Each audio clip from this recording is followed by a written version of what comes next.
kerk toe kom,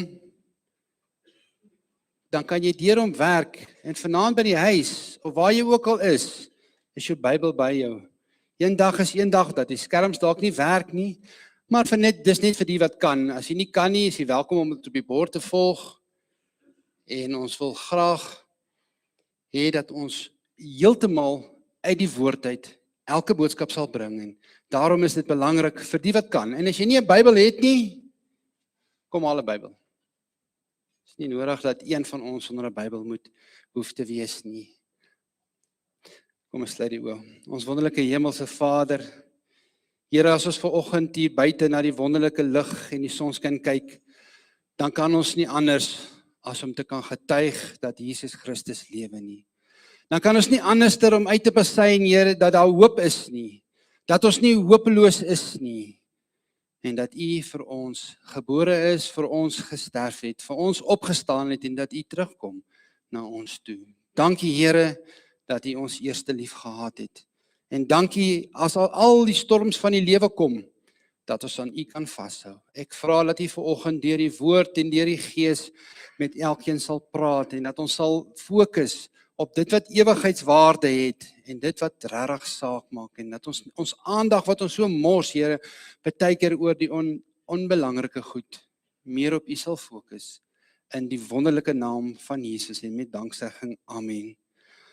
Ons gaan vandag lees uit 1 Korintiërs 15 vanaf die eerste versie tot en met die 20ste versie. 1 Korintiërs 15 vanaf vers 1 tot en met vers 20. Hier is natuurlik 'n baie belangrike gedeelte. Dit gaan oor Jesus se opstanding, soos dit vir ons opgeteken is deur Paulus aan die gemeentes van Korinte. So hierdie is werklik nodig, dat jy vandag hoor wat die Here vir jou wil sê, en ek is seker die Here gaan vandag vir jou 'n paar goed openbaar, en soos wat Jeremia 33 vers 3 vir ons sê, ons kan hom aanroep, en hy gaan vir ons wys en ons vertel die groot goed wat ons nie eens van weet nie, en hoeveel goed is daar nie wat ons 'n benul oor het nie. Dankie vir Tannie se getuienis, Tannie, dis wonderlik, en ons kan net daarby aanlas en sê, omdat Jesus leef, is die gebede verhoor. 1 Korintiërs 15 vanaf die eerste versie. Broeders, ek maak julle die evangelie bekend wat ek aan julle verkondig het, wat julle ook aangeneem het, waarin julle ook staan. Waardeur julle ook gered word as julle daaraan vashou op die wyse waarop ek dit aan julle verkondig het, of julle moet tervergeefs geglo het. Want in die eerste plek het ek aan julle oorgelewer wat ek ook ontvang het, dat Christus vir ons sondes gesterf het, volgens die geskrifte, en dat hy begrawe is, en dat hy op die 3de dag opgewek is, volgens die skrifte, en dat hy aan Sefas verskyn het, daarna aan die 12, daarna het hy verskyn aan oor die 500 broeders tegelyk, waarvan die meeste nou nog lewe, maar sommige al ontslaap het. Daarna het hy verskyn aan Jakobus, daarna aan die apostels, en laaste van almal het hy verskyn ook aan my as die ontydige gebore. En ek wil net gou hier myself onderbreek. Hier het Paulus die woorde gebruik, ontydig geborene. In die eerste plek is dit 'n manier van nederigheid. Hy is nederig, hy het dit in nederigheid gesê, nie in sy eie roem nie. Hy het gesê ontydig gebore. Dis in die eerste plek. En in die tweede plek het hy eintlik gesê, die tyd waarop hy nou hierdie gedeelte skryf en hy sy werk gedoen het, is bietjie anderster as die ander apostels wat die werk gedoen het. So hy het so bietjie 'n meer spesiale taak gehad as die ander, as mens dit so kan sê, in Christus. En dis wat hy daar bedoel het. Vers 9.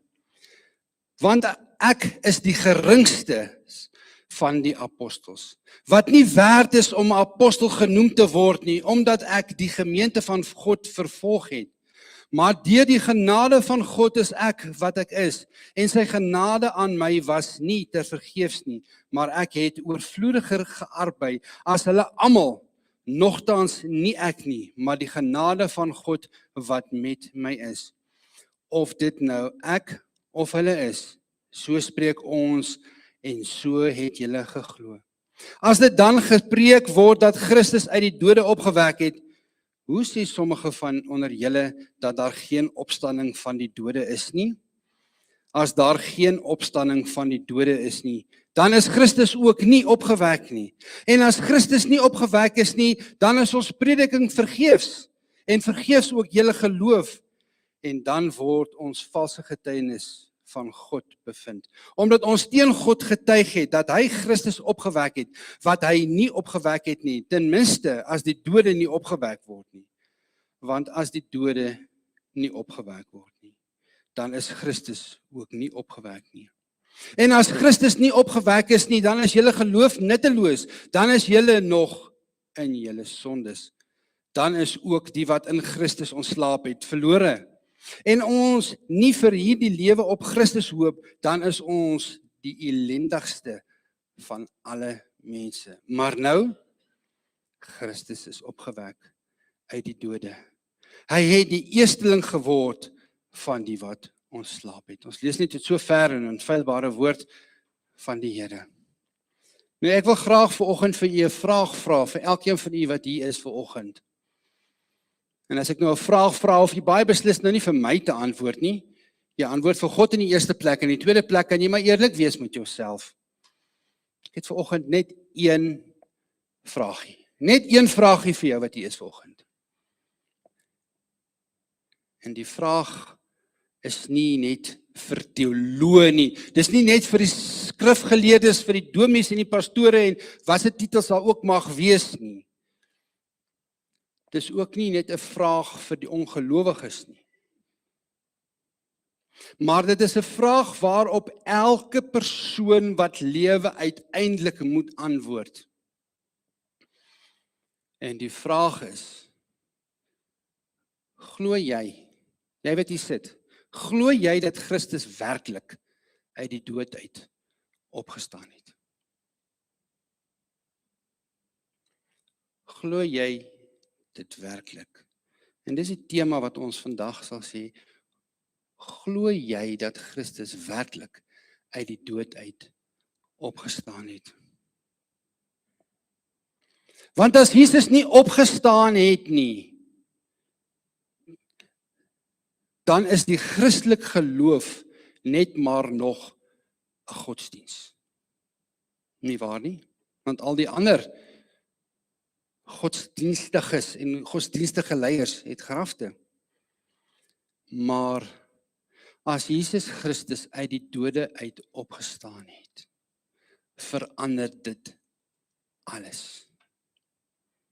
Dis die hartseerste van alles. En dit is die wonderlikste van alles.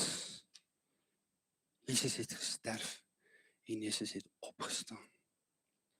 Vir ons ook vandag wat hier is. En hierdie is natuurlik ook 'n vraag wat elke ongelowige en elke ateïs op 'n stadium sal moet antwoord. Het Jesus werklik uit die dood uit opgestaan? Neem net vir 'n oomblik 'n tydjie en dink net gou aan die volgende. Want mense wat hulle self ateïste noem, beroem hulle self op hulle eie verheerlikte intellek. En tog spandeer hulle soveel tyd op hulle kennis en op titels en op grade. Maar hulle het nie 2 sekonde breinkrag om te deurdink om hierdie vraag te antwoord nie. Het Jesus uit die dode uit opgestaan? En dit is 'n belangrike vraag om te antwoord. Die ateïs en die ongelowige sal die sogenaamde slim redenasies van die tyd volg en hulle sal vir jou al die antwoorde kan gee. Maar hulle sal sê, ons kyk net na die feite. Ons kyk net na die wetenskap van die tyd. En hulle sal sê, hulle sal hulle self nie verlaag tot op die vlag van geloofkwessies nie. En hulle sal beslis nee antwoord. Nou vir ons, ek weet nou nie of jy kan sê ouer mense nie, as ons groot mense wat dan 30 en 40 jaar terug op skool was, het jy 'n vak gehad met Bybelkunde en dit was 'n verpligte vak en jy moes hy vak deurkom. So ten minste is die waardes gelê in die vorige geslag dalk en ons geslag wat skool toe gegaan het. Vandag is dit nou 'n bietjie anderster. Maar die waardes is gelê op die woord en daarmee sê ons nie al die mense was gered nie, maar ten minste is die woord se waardes dan die norm van die tyd gewees. So het ons dan nog groot geword en jy moet weet as jy Bybelkunde dop jy jou standaard of jou graad na jare.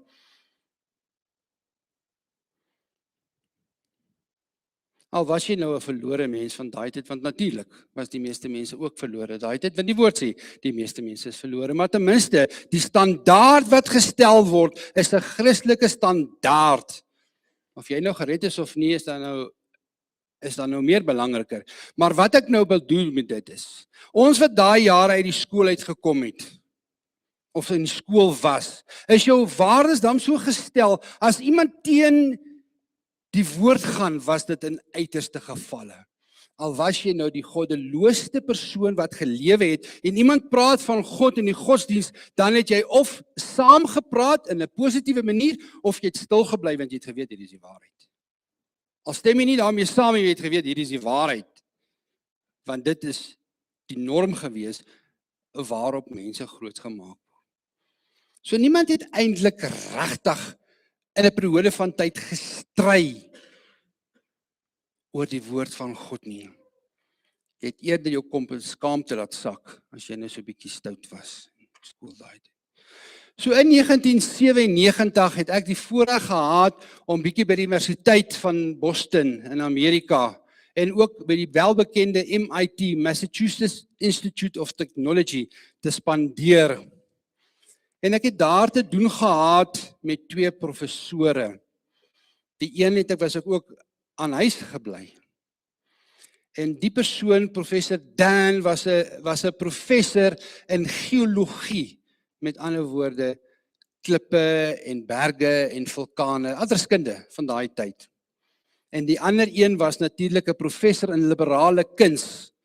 So dit was nou vir my, ek het nie eens geweet wat die woord liberaal beteken daai tyd nie. En ons kom nou uit 'n era uit wat die Bybel die standaard is.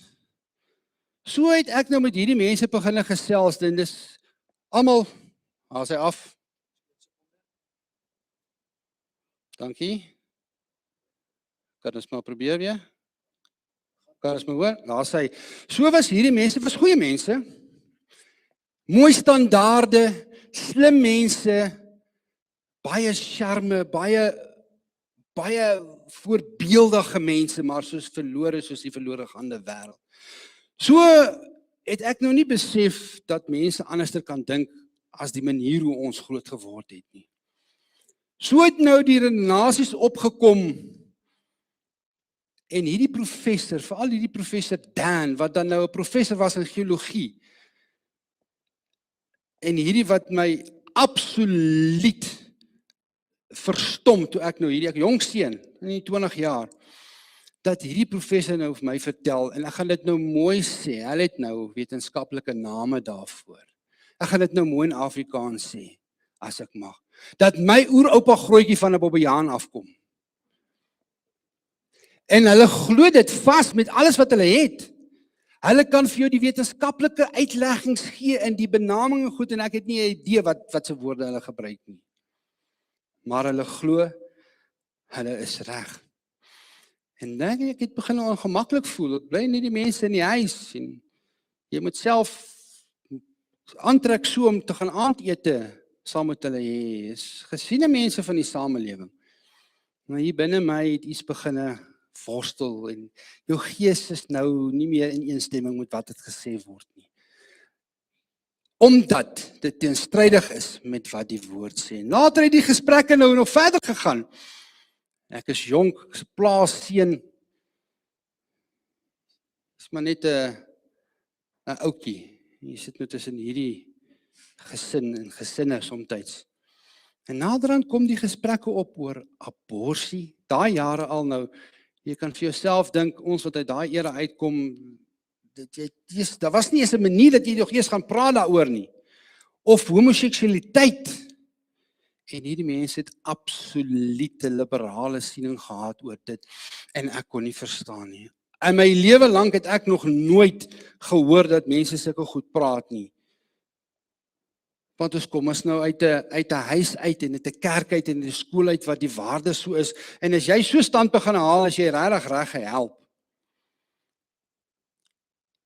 En hierdie twee professors het eintlik oor my geloop. Want ek was nie voorbereid op dit nie.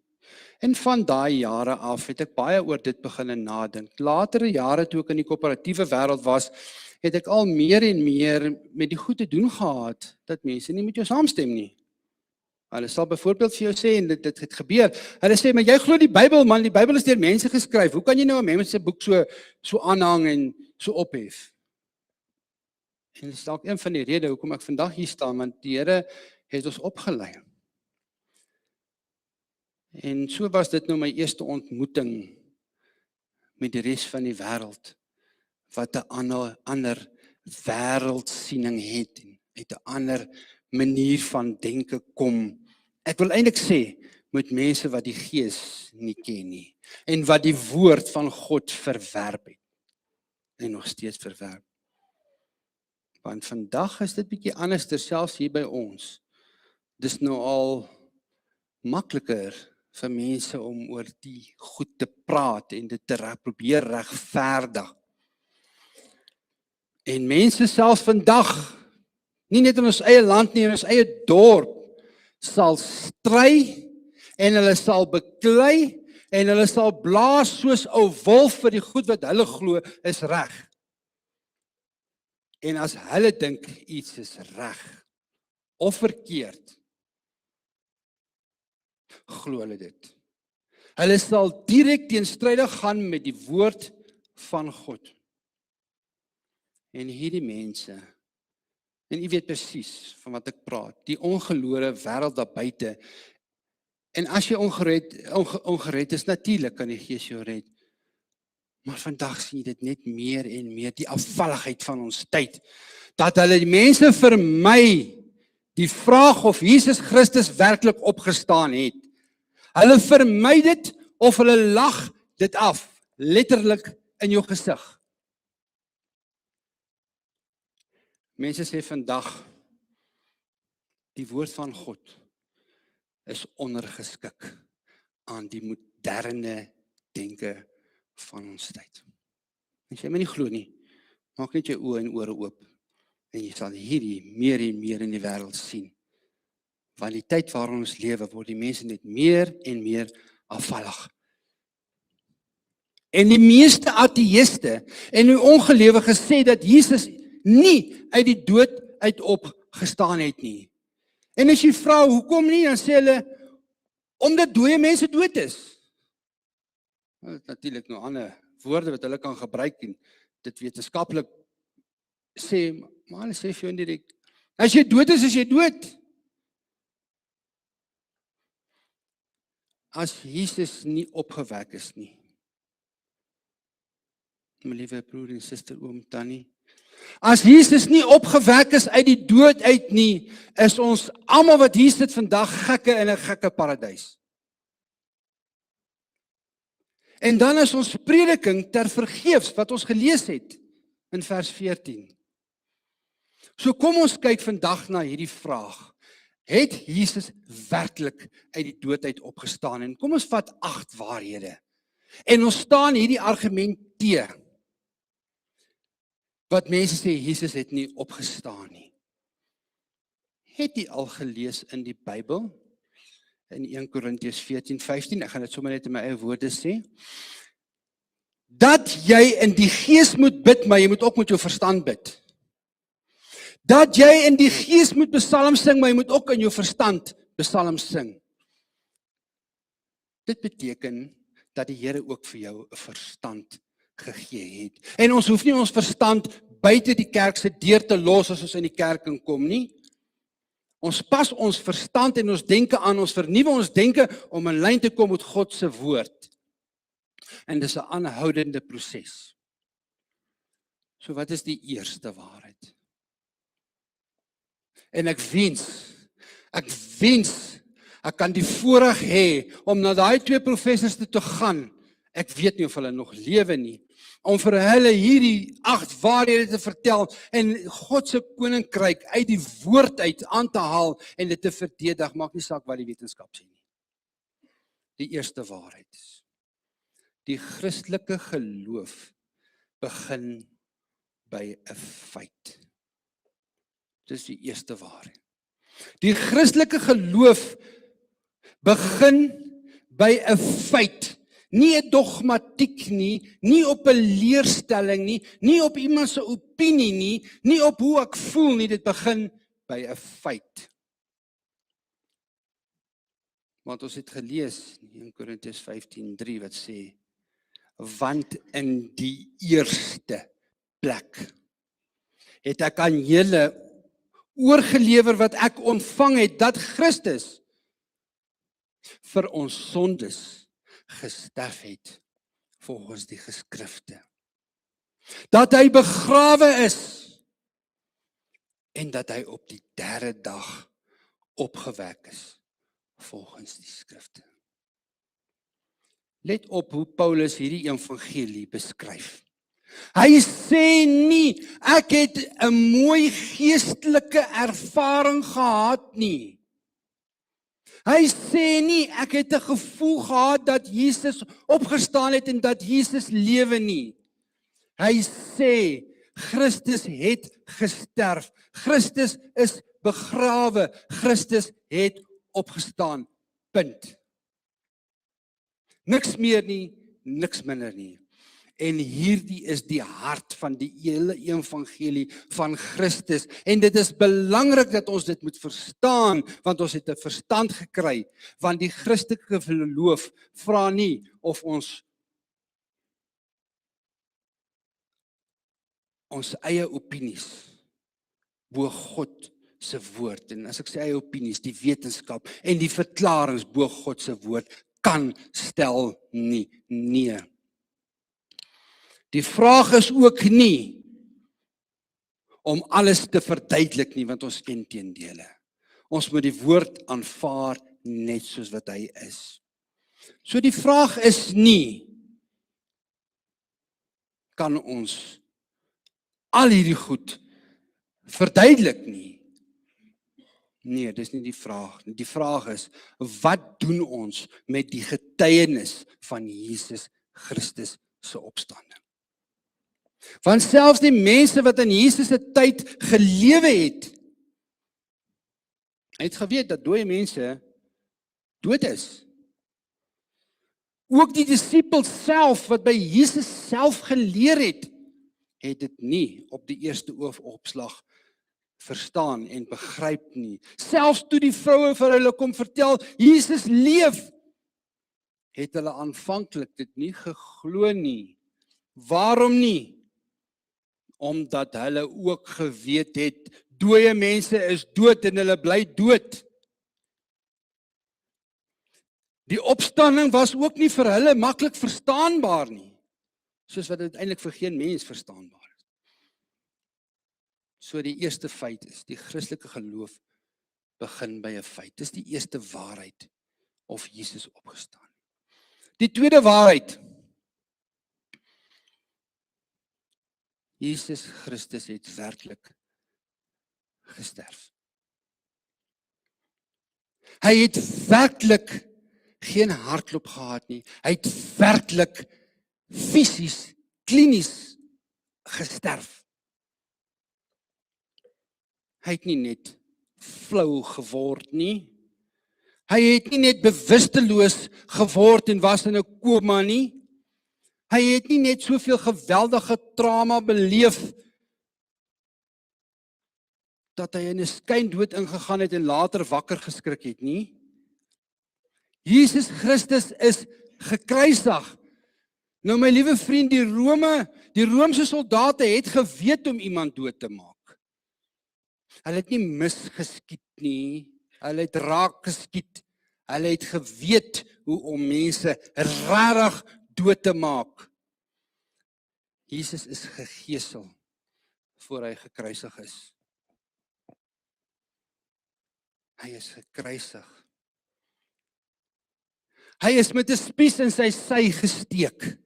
Hier dat mediese mense weet, daar een of ander hartsak of iets, jy kan nie leef nie, hy's daarin gesteek. En dink vir 'n oomblik bietjie dieper daarin. Jesaja 52:14 wat vir ons sê, Jesus was so misvormd gewees aan die kruis, dat dit onmenslik was om hom te herken as 'n mens. Ons kan hierdie verstaan nie. Hulle kan dit probeer namaak in films. Jesus was so misvormd, sê die vers, onmenslik was sy voorkoms, sy gestalte was nie soos die van 'n mensekind nie. Jy sal nie sê dis 'n mens wat daar hang nie.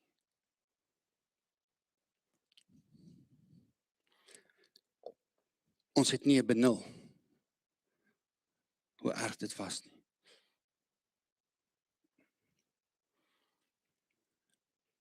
En waarom is dit belangrik dat Jesus gesterf het?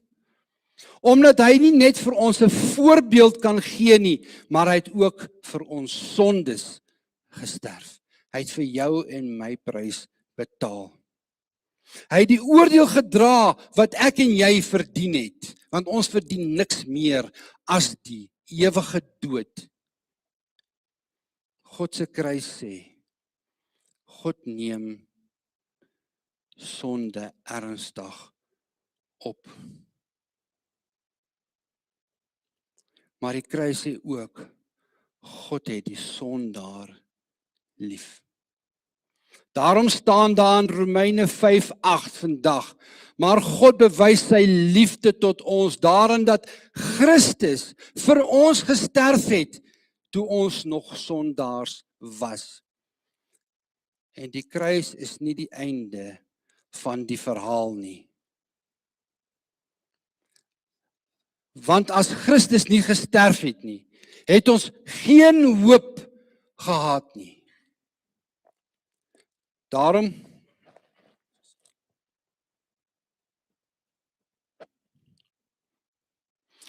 kan ons die volgende waarheid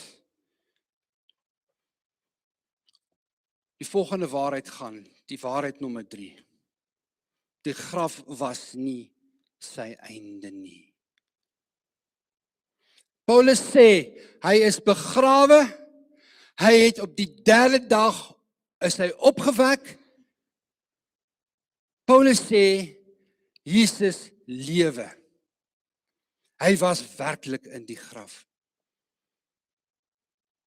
Nou kan iemand sê, selfs vandag nog, ja, maar miskien het iemand sy liggaam gesteel. En interessant, daai argument kom al van daai tyd af. Het jy geweet dat Matteus 28 vir ons sê, die wagte is betaal om te sê vir hulle, die disippels het Jesus se liggaam kom steel. Maar hoe meer ons hieraan dink, hoe meer kom ons agter hoe swak hierdie argument eintlik is. Want as die disippels die liggaam gesteel het, waarom sou hulle dit gedoen het? Want hulle het self nie eens aangeglo dat mens kan opstaan nie. En toe die disippels die nuus van die vroue kry dat Jesus Christus lewe, het hulle dit nie net aanvaar nie.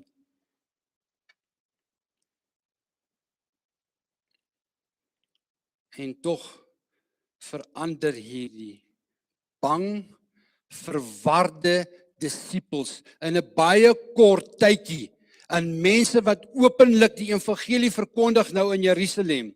Jesus Christus het opgestaan. Die wagte, die verseelde graf met die klip wat voor hulle dit ingerol is juis so gedoen om te verhoed dat Jesus se liggaam verdwyn en gesteel word. Maar daar is nog iets. Toe Petrus en Johannes by die graf kom, het hulle iets gesien. Die grafdoeke wat netjies opgevou is en die liggaam was weg, maar die doeke was daar. Johannes 20:8 sê vir ons, dat Johannes dit gesien het, en hulle het dit geglo. Nou, 'n haastige dief gaan nie die doeke mooi netjies opvou, as hulle die liggaam kom steel. Die vierde waarheid, Paulus gee ons nog meer as net hierdie leë graf. Nou kom ons by iets belangriks. Paulus sê Jesus het na sy opstanding aan mense verskyn. Aan Petrus het hy verskyn. Hy het aan al die 12 verskyn, ons het dit gelees. En daarna sê hy, het hy self Jesus Christus gesien. En dan nog aan meer as 500 mense. Petrus skryf dit nie asof dit 'n geheim was nie. Hy sê in wese, nou is daar getuienisse dat Jesus Christus opgestaan het. Daar is mense wat hom gesien het, daar is mense wat aan hom gevat het. Daar is mense wat met hom gepraat het. Daar is mense wat hom aangeraak het en hulle vingers in sy wonde gedruk het. Daar is mense wat sy hele lewe verander het omdat hulle Jesus Christus nou in die werklikheid gesien het. En hierdie beklemtoon juis die omvang van hierdie getuienis en die feit dat Paulus die getuienis noem. As ons nou vandag eerlik met mekaar kan wees wat hier sit. Somstyds kan ons mense ons iets verbeel. Dit is moontlik. Miskien gaan jy deur moeilike tye. Dit kan wees. Goed sien wat nie bestaan nie. Dit kan wees. Somstyds kan mense hallusineer. Dis tog moontlik. Mense kan somstyds dink hulle het iets gesien wat nooit gebeur het nie. Maar hoe kry jy honderde mense op verskillende plekke wat hierdie kan bevestig op verskillende tye om dieselfde getuienis te gee dat Jesus Christus opgestaan het en dat hy lewe? Die vyfde waarheid. Die grootste bewys is nie net die leë graf nie. Dit is die veranderende mens, of die mens wat verander het. Kyk na Petrus, wat het met hom gebeur voor die kruisiging? Was Petrus so bang, hy het Jesus ontken 3 keer toe die haan gekraai het, onthou jy dit? Hy was so bang, hulle sal hom arresteer, hulle is so bang dat dieselfde met hom gebeur. Hy het gesê, ek ken hom nie. Maar na Jesus Christus se opstanding, toe Petrus in Jerusalem kom en verkondig dat Jesus opgestaan het,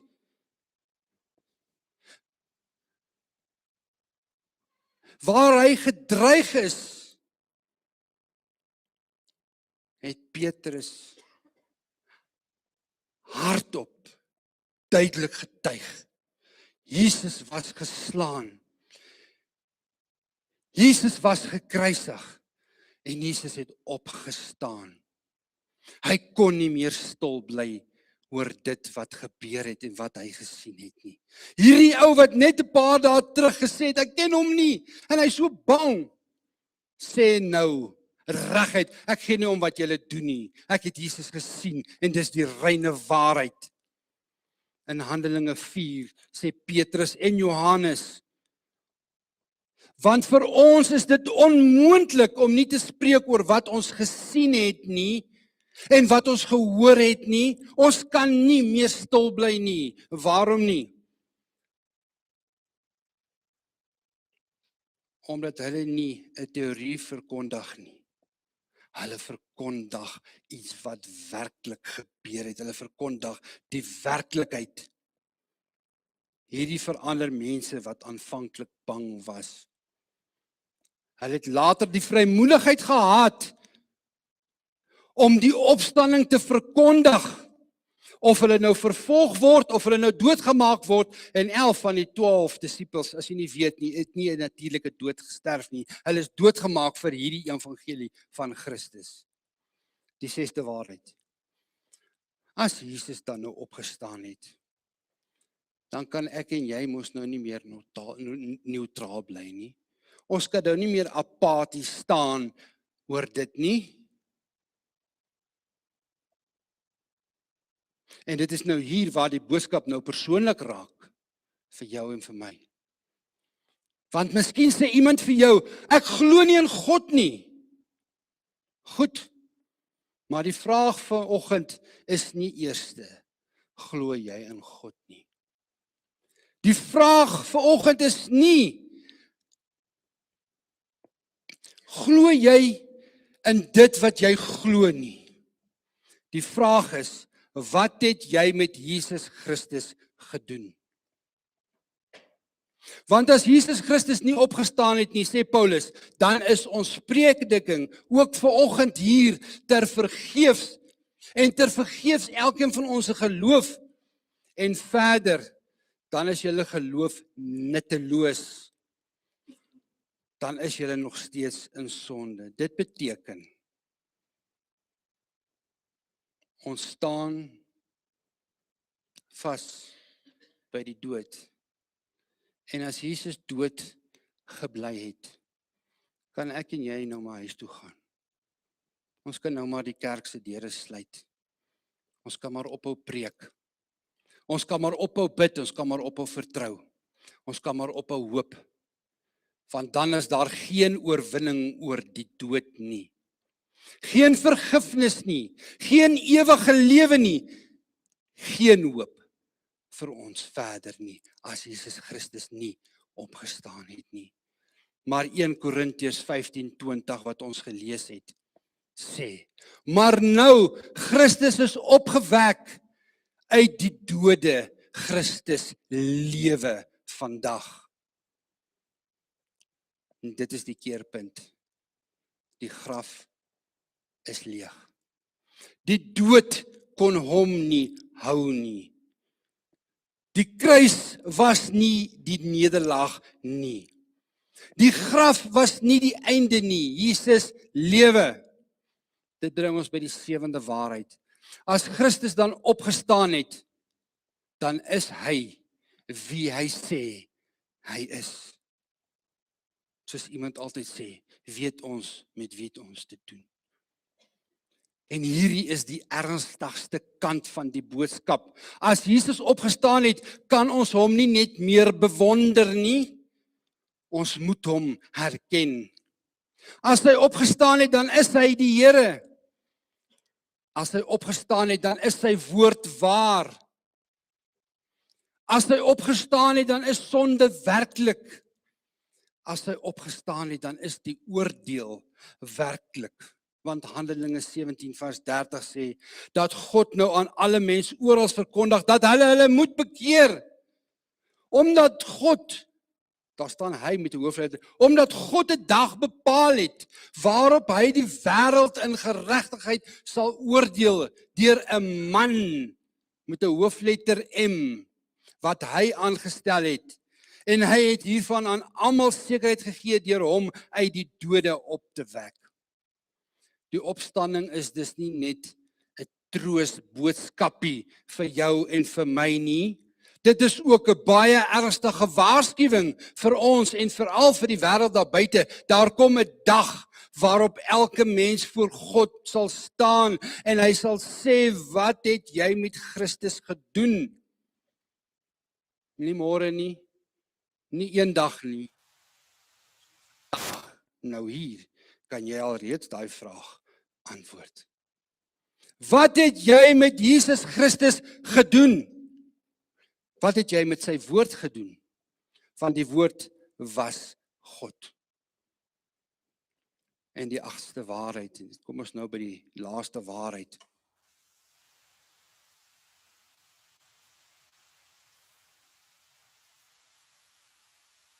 Die lewende hoop.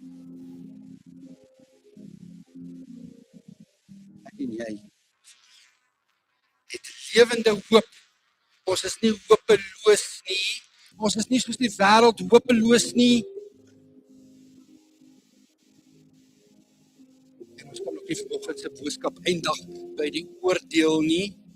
Ons eindig by die hoop van Christus. Want Jesus Christus het nie net uit die dood opgestaan om vir ons te bewys hy is God nie. Hy het ook opgestaan sodat almal wat in hom glo, lewe kan hê. Want so lief het God die wêreld gehad, sodat elkeen wat in hom glo nie verlore sal gaan nie, maar die ewige lewe sal kry. Die graf is leeg vanoggend, my vriend, my vriendin. Dan is jou sonde nie groter as God se genade nie. Die vyand kom en hy vertel jou storie is groter as God se genade. Daarom is jou verlede nie groter as God se genade nie. Daarom is jou gebrokenheid vanoggend nie groter as God se genade nie. Daarom is die dood nie die finale woord oor die kind van God nie. Want Jesus lewe en omdat hy lewe, sal ons ook lewe. Geliefdes, nou sluit ek af presies waar ons vanoggend begin het. En met die een vraag, het Jesus Christus werklik uit die dood uit opgestaan? Jy kan hierdie vraag, kan jy vanoggend probeer vermy. Jy kan sê ek weet nie. Jy kan sê ek glo dit nie. Jy kan sê dit is maar net godsdienst. Jy kan nie verwag nie vir altyd ontduik nie. Want as Jesus nie opgestaan het nie, is ons geloof ter vergeef. Dan is ons geloof leeg. Maar as Jesus opgestaan het, dan is die Bybel waar. En as Jesus opgestaan het, dan is Jesus die Here. As Jesus opgestaan het, dan is bekering nodig. As Jesus opgestaan het, dan is vergifnis beskikbaar vir jou en ook vir my.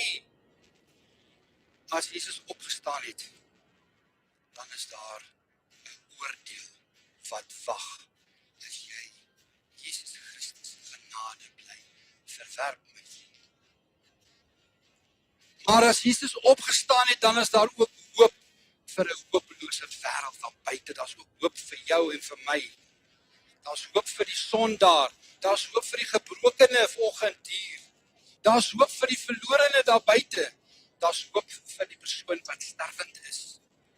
Daar's hoop vir die gelowige, want die dood het nie die laaste woord nie. Die graf het nie die laaste woord nie. Die Romeine het nie die laaste woord nie. Selfs die kruis het nie die laaste woord nie. God het die laaste woord.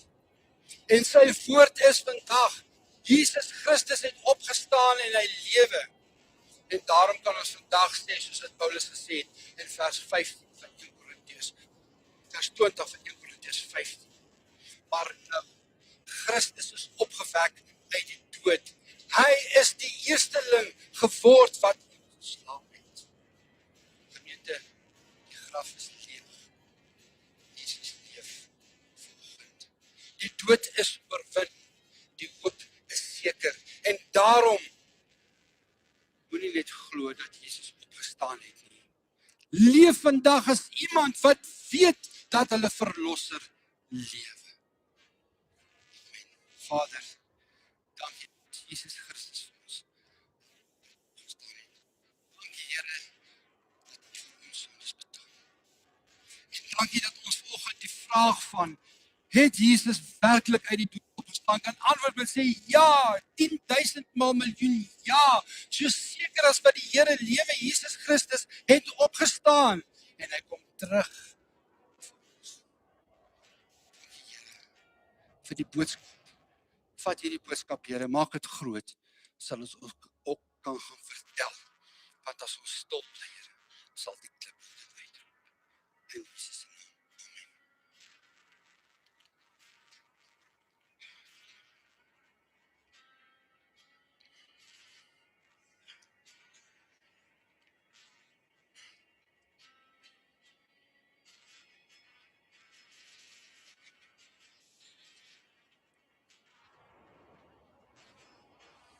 As jy kom staan, sluit ons af. Hy leef. I live in my heart. Jesus live in love. I live in my heart. I live in my heart. Jesus live in love. Sing hallelujah, sing hallelujah. My Jesus live, I live in my heart. Sing hallelujah, sing hallelujah. My Jesus live. I live in my heart. My Jesus lives in now. I live in my heart. I live in my heart. My Jesus lives in now. Sing hallelujah, sing hallelujah. My Jesus lives. I live in my heart. Sing hallelujah, sing hallelujah. My Jesus live now. Vader, dankie dat ons weet dat Jesus leef. Dankie dat ons weet dat U ons eerste lief gehad het. En dankie vir die genade. Die genade is vir ons genoeg. Ek vra dat U saam met ons elkeen sal gaan in die week. Openbaar dit aan ons, die werk wat U vir ons het. Geef ons krag, Here, vir die taak waarvoor U ons geroep het. In die wonderlike naam van Jesus. Amen.